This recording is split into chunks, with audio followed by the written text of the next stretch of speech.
né, a essa parte de detecção de eventos. Né? A gente viu aí que é um detector de eventos, que a gente pode assumir duas possibilidades, né? Uma borda de subida, né? Uma borda de descida, certo? Né? A gente viu aí, né, que alguns CLPs possuem instruções próprias para essa finalidade, né, que essa setinha aqui, né, com borda de subida, né, a seta para baixo com borda de descida. Então, para representar o que os detectores de borda de subida e detectores de borda de descida, né, a gente pode ser representado por P também e N, né, de uma borda positiva, né, uma borda negativa. Também pode ser utilizado para representar, né, os detectores aí de borda de subida e detectores de borda de descida, respectivamente. Perfeitamente, certo? Só que é o seguinte, né? Os CLPs da Allen Bladen, né? Eles são um pouco mais característicos, né? Eles possuem funções, o quê? Né? E simbologias muito diferentes aí dos outros fabricantes. Então, a Allen Bladen, ela tem, né, a maneira dela, né, a função dela, a simbologia dela de se trabalhar. Então, neste caso, as funções aí, o OCR, né, o Only Shoot Reason, e o SF, o Only Shoot Falling, certo? São utilizados para detecção que, de borda de subida, né, e detecção de borda de descida, respectivamente. Então, aqui, quando a gente trabalha com funções e simbologias, né, especificamente o que, né, dos CLPs da Allen Bladen aí. Certo? Então, como funciona, né, o OCR, né, o One Shot Reasoning, né, o One Shot Reasoning. Então, significa o quê? Né? Ao ser detectado o funcionamento de um contato de entrada, certo? Na transição de desligado para ligado, né, o bit de saída só vai ter um no primeiro ciclo de varredura, certo? Enquanto o bit de armazenamento vai permanecer um enquanto o contato de entrada estiver fechado. Certo? Então, novamente, o que? Né? Como vai funcionar? Né? Ao ser detectado o funcionamento de um contato de entrada, certo? Então, aberto ou fechado, certo? Na transição de desligado para ligado, então o contato vai ser um contato aberto, de desligado para ligado, então uma borda de subida, certo? Então o bit de saída só vai ter o valor 1 no primeiro ciclo de varredura, enquanto o bit de armazenamento vai permanecer 1 enquanto o contato de entrada estiver fechado. Certo? Então aqui, né, o histórico de bits aqui, né, ele só vai ser o que? Né, ele vai receber aqui, né, um contato aberto, certo? Enquanto esse contato aberto, né, estiver fechado, né, ele vai fazer o que? Né, armazenar, né, enquanto o contato estiver fechado. Ele vai armazenar um enquanto esse contato ainda permanecer fechado. Certo? Ele identificou essa borda de subida, né? Ele vai liberar a saída aqui, o que? Por um ciclo de varredura, certo? Também por um ciclo, né, de scan aí. Então, além dos detectores de borda de, né, a borda OCR, borda de subida e SF, borda de descida, os CLPs lembrados aí também contam com a instrução ONS, que é o One Shoot, né? Esta instrução tem a sua saída igual a 1 somente durante um ciclo de varredura, quando detecta a condição de fechamento de um contato de entrada. Neste caso, né, deve ser fornecido o endereço de memória interna para armazenamento temporário do bit. Certo? Então, como funciona? Né? O OSR e o OSF ele armazena, né, o último, né, e por enquanto a chave estiver fechada. Então ele está armazenando um, né, mesmo se essa chave estiver, né, fechada, estiver pressionada aí, essa botoeira e continuar com o dedo. Então ele armazena, né, esse sinal.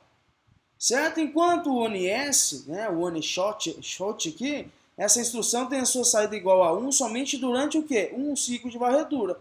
Quando detecta a condição de fechamento de contato de entrada. Neste caso, deve ser fornecido o endereço de memória interna para armazenamento temporário do bit.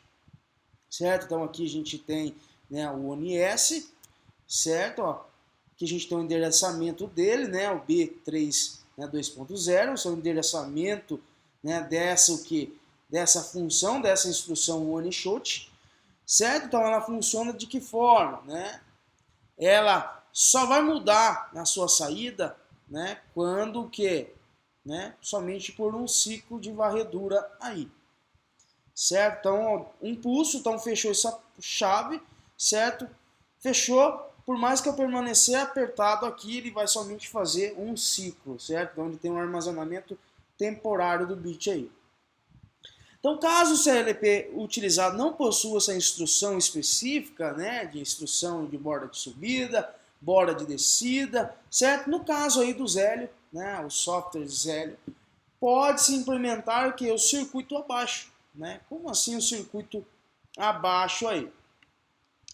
Então temos aqui as entradas digitais, certo? Essa entrada digital é basicamente o que a gente tem aqui, o I1, a entrada digital. M2 é um auxiliar desse contato auxiliar. Então significa o quê? Estou usando a mesma entrada, né? Essa mesma entrada, ela vai fazer o quê? Ela vai acionar M1, né?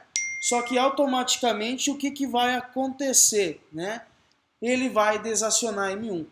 Tá vendo que ele deu um sinal M1, né? E um ciclo de scan muito rápido, então é imperceptível a gente, né, montar essa simulação, né, no Zélio, justamente que é por um ciclo, é muito rápido esse ciclo aí, certo? Então assim pode ser um sensor, né, um sensor indutivo, né, tanto faz. Então aqui ele acionou M1, né, e M1, né, e automaticamente ele aciona M1 e M2, certo? Então ele acionou M2, já cortou aqui, ó, então um ciclo muito rápido, ele deu um pulso por um ciclo de scan, então ele detectou o que? Uma borda de subida, certo? Então inicialmente, né, tanto M1, né, quanto M2 estão desativados.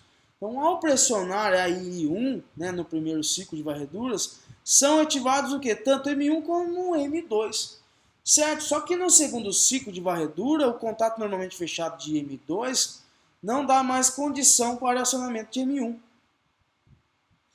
Então conseguiram observar, né? Por mais que a gente tenha aqui, né, vamos supor, esse contato ele permaneça fechado, né, ele vai estar acionado M2, só que ele vai funcionar somente por um ciclo de scan. Então, para funcionar novamente nessa borda de subida, esse contato tem que abrir, né, dando essa condição falsa aqui, examine-se zero no nosso auxiliar M2 e dando condição novamente, certo? E, ou seja, a bobina M1 só ficou acionada por um ciclo de varredura, quando o contato I1 foi acionado aí. Então essa aí é uma borda, né, de subida. Já no Zélio Soft 2 existe a possibilidade de se utilizar uma bobina do tipo telorruptor. Como funciona essa bobina de telorruptor? Creio que vocês já tenham visto esse tipo de bobina lá, que tem o seguinte princípio de funcionamento. A gente tem aqui a nossa entrada, que seria uma botoeira, e temos uma saída, uma bobina do tipo telorruptor. Como funciona isso daí? Então, a cada acionamento instantâneo de um botão normalmente aberto, o estado da bobina é alterado de 0 para 1 e de 1 para 0, certo? Continuamente. Então essa função possibilita o quê? Que o acionamento e o desligamento do motor possa ser comandado por apenas um botão.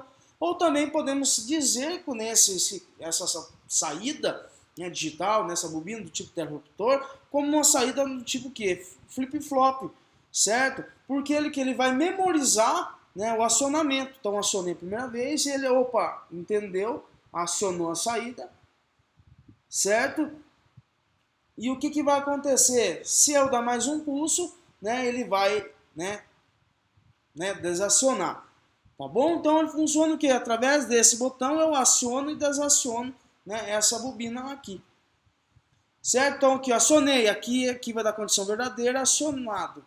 Certo? Mesmo eu soltando, aqui ele grava essa última ação, certo? Então energiza a saída digital. E quando eu acionar de novo, ele muda de estado, certo? De 1 ele vai para 0, então fazendo com que desenergize aí essa saída Q1. Certo? Então, basicamente isso. E agora entramos aí com o quê? Com contadores. O que são contadores? O próprio nome diz, que a gente vai executar uma função, dentro da SLP que vai fazer esse processo de contagem. Certo? Então, beleza. Os contadores são o quê? São um bloco muito importante aí, porque na maioria das aplicações os processos evoluem em função de eventos internos, né? Como por exemplo aí a transcorrência de um determinado tempo, né? Ou ainda de eventos externos, como a contagem de um certo número de peças, né? Existem 3 tipos básicos de contadores, certo? O contador crescente, né? O contador decrescente e o contador bidirecional, né? Ele conta, né? Ele é crescente e decrescente, então ele trabalha com essas 2 funções. Então, beleza, né? O bloco contador de né, tem por função a contagem o quê? Dos eventos. Quem que é esse evento? Né? O evento lá no meu projeto, né, da minha automação naquela linha, né, a contagem de peças que passo ali, né, que vai acionar uma segunda esteira, né, para levar para o segundo estágio. Então, isso aqui a gente trabalha com um contador. Então, a gente precisa o quê? Após 10 peças, né, ele aciona essa esteira, né, que essa esteira, né, vai conduzir essas peças para o segundo estágio aí. Então, beleza, né? Aqui nós temos o que? Isto é o que? São transições, né, falsas verdadeiras na linha de controle, né? Então aqui a gente tem um bloco contador do tipo CTU, certo? Um contador aí do tipo crescente. Então aqui a gente vê um CTU, significa que é um contador crescente, certo? Então aqui a gente precisa interpretar algumas situações. Né? Quem que é essa simbologia CU? Né? CU é count up, certo? Que é o que? A entrada desse, né, desse bloco, né, dessa função aqui. Então aqui é a entrada, certo? E o que é essa descrição dele? É a entrada de contagem crescente, né? Ele detecta o quê? Olha aqui novamente, né, a borda de subida. Então o crescente ele vai detectar o quê? O movimento quando ele está de 0 para 1. Então, quando ele detecta este evento aqui, né, significa que ele vai contar, né, ele vai detectar uma borda de subida. E ele é de que tipo, pessoal? Ele é do tipo aí, né, do tipo booleano, certo? E quem que é o R? Né? O R é o reset, né, que é também uma entrada, né, o tipo aí de entrada, certo? A entrada de reset do contador faz o que? CV igual a 0, certo? Então aqui, né, a gente vai ter o que? O que vai contado aqui, né, ele vai demonstrando aqui, ele vai zerar esse CV. Então se eu deixei aqui, né, se aqui se ele contou 5, a hora que eu der um reset, né, um pulso nesse reset, né, ele vai zerar o que? O nosso CV. Mas o que é o CV? Respira aí que a gente vai ver, né, sem problema nenhum. E quem que é o PV? Né? O Preset Value, que é o quê? Né? É o valor que a gente vai colocar, né? Que a gente vai determinar para essa contagem. Então é o valor limite superior desejado da contagem, certo? E ela é um tipo do quê? Uma variável do tipo inteiro. Então aqui, né? Eu vou colocar o quê? PV igual a 100, certo? Então ele vai contar o quê? 100 PS, né, dependente do processo, ele vai contar 100 vezes. Então aqui, né, se eu coloquei 100 aqui no nosso, né, a gente colocou um valor limite, né, o que isso vai significar? Né, que aqui o nosso CV vai ser igual a 100. Conforme vai contando, aqui vai diminuindo os valores até ficar o quê? Né, o nosso CV for igual a 0. CV é o que? O counter value, ele é o contador do valor aqui do que a gente, né, determinou. Ele contém o valor acumulado, né, de contagem, certo? Então aqui também é do tipo inteiro. E quem que é o que? O que é a saída, né? Quando vai ser acionada essa saída do contador? Né? Ele vai ser acionado, vai ser energizado quando o CV, né, for igual, certo? For maior, igual a quem? A PV. Então, CV precisa ser o quê? Ou maior, igual ao nosso PV. Podemos dizer também que CV tem que ser igual a PV aí. Né? Então, quando ele chegar nesse valor, ele atua aqui a nossa saída, certo? E a saída também é que o tipo dessa saída, né, booleana, vai aceitar também o nível lógico de 0 a 1. Ou está energizada ou está desenergizada aí, certo? Então aqui o CU, né, aqui é a nossa entrada, certo? Ó, aqui, ó, a entrada da contagem, ele vai detectar essa borda de subida, Olha, podem observar o que, né? Quando ele dá um pulso aqui, ó, de 0 para 1, ele conta o que, ó? Uma peça, certo? Permaneceu, né? Desceu, né? Quando ele dá um outro pulso, né? Observa aqui, ó, né? Ele está aqui, certo? Então aqui, ó, o que acontece? Se eu determinar, né? Aqui vai ser a quantidade de peça, determinar aqui, certo? Aqui vai ser o nosso reset, né? Vai resetar. Então, basicamente o que? Né? Cada pulso aqui, né? Ele vai decrescendo aqui o valor de CV, né? E ele vai atingir o que? O valor de PV. PV é um valor que a gente determina, certo? E esse valor determinado é o que? Quando ele chegar neste limite que PV é igual a CV, né, ele libera o que? A nossa saída aqui. E quando eu dou reset, esse valor aqui de CV, né, ele é zerado, né? Na verdade aqui, né, se ele atingiu essa contagem, ele vai resetar, né, e vai estar pronto para começar uma nova contagem aí. E também temos quem, pessoal, né, o contador do tipo decrescente, né? Quem que é esse, né, contador do tipo decrescente? Né, ele vai contar de forma o que? Decrescente, né? 5, 4, 3, 2, 1, certo? Então é isso, né? É uma decrescente. Já a crescente ele vai contando o que, né? De 1 em 1 até chegar no valor o que a gente determinou aqui, certo? Então o bloco contador tem por função a contagem de eventos, né? Como foi visto, é a transição de falsas para verdadeiras. Aqui a gente viu o que, né? A mesma forma. Então aqui nós temos o que? Toda vez que a gente encontrar CTD, né, isso significa o que? Né? Significa que é um contador do tipo decrescente. Né? Quem que é CD? Né? Countdown. Né? Ele vai detectar o que? A borda né, de subida, só que ele vai fazer o que? A entrada da contagem decrescente. Então toda vez que ele receber um pulso aqui nessa entrada CD, ele vai decrescendo, né? Ele vai diminuir né, do valor que a gente determinou. Certo? O LD, né? O LD agora é o load, né? A entrada de reinício do contador faz com que CV seja igual a PV, certo? Então aqui podemos dizer o que aqui era maior ou igual ao PV, certo? E aqui nós o que? Aqui nós temos o load, ele vai recarregar, ele vai reiniciar esse contador. Então ele vai dizer o que? Que o valor daqui tem que ser igual a isso daqui. Então eu vou recarregar. Então o preset aqui, value, né, é o valor desejado da contagem, a gente determinar o valor da contagem, né, e eles ambos aqui são do tipo inteiros, né, a entrada vai aceitar do tipo booleano, vai detectar essa borda de subida, né, de 0 para 1. CV é o out value, né, que é a saída, né, é do tipo saída, né, que seria o quê? Que contém o valor acumulado da contagem. Né, ele vai acumular esse valor da contagem aqui. E que, né, como também é o kit, né, a saída, aqui é a nossa saída, quando esse contador chegar nesse valor que a gente presetou, né, aonde é energizado quando o CV for menor ou igual a 0. Certo? Então, quando zerar, né, esse contador, ele vai liberar a nossa saída, e essa saída também é do tipo booleano, que assume essa variável de 0 e 1. Certo?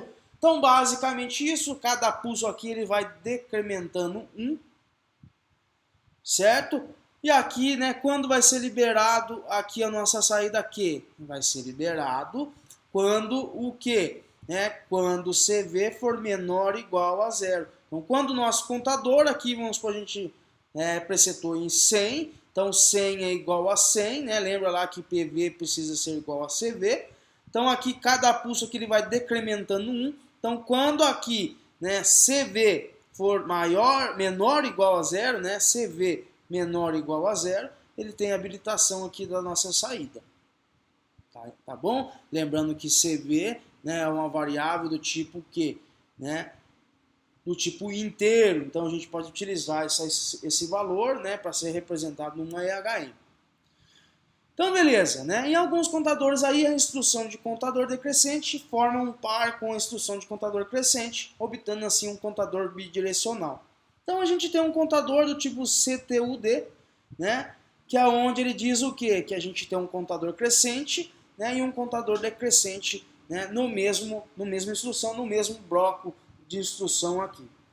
Então esse contador é equivalente à reunião em um único bloco das ambas funções descritas anteriormente.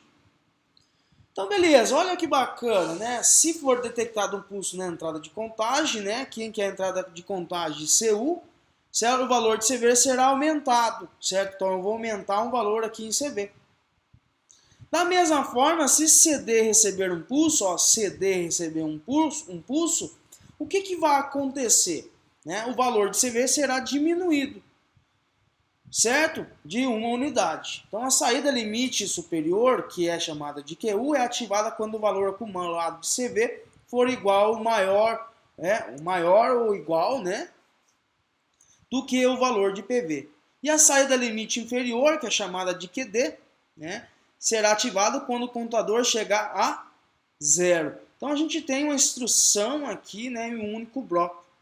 Tranquilo? Então esse é um contador bidirecional aqui, certo? Então vou deixar de exercício para vocês, né, relacionado, né, aos contadores, né, vou deixar mais exercício também relacionado a ele, né, lembrando também que tem o exercício da furadeira, né, que para vocês que ficou da aula passada, tá bom? Então aqui o exercício que em uma loja deseja-se montar um contador automático de parafuso, separando-se em centenas, né? O sistema é composto de um reservatório do tipo funil, que contém parafusos, certo? E em sua extremidade mais fina há uma válvula borboleta que, quando energizada, abre-se e permite a queda de parafusos um a um. E também um sensor fotoelétrico que gera pulso toda vez que o parafuso passa à sua frente. Então, após atingida aí a contagem de 100 parafusos, a válvula borboleta deve ser fechada. Elabore um programa em linguagem LED para atender a essa necessidade. Então utilizo o bloco contador apresentado nesta aula, né, e depois utilizo o software, né, o Zélio 2 aí para vocês simularem. Tranquilo? Então a aula de hoje a gente já entrou com contadores, né, tem lá um exercício um pouco complexo, né, da furadeira semiautomática, né, para vocês fazerem. Lembrando, qualquer dúvida que vocês tiverem, né, podem entrar em contato que eu estarei aqui disponível para vocês. Tranquilo, pessoal? Então um grande abraço a todos vocês, né, e até a próxima aula aí.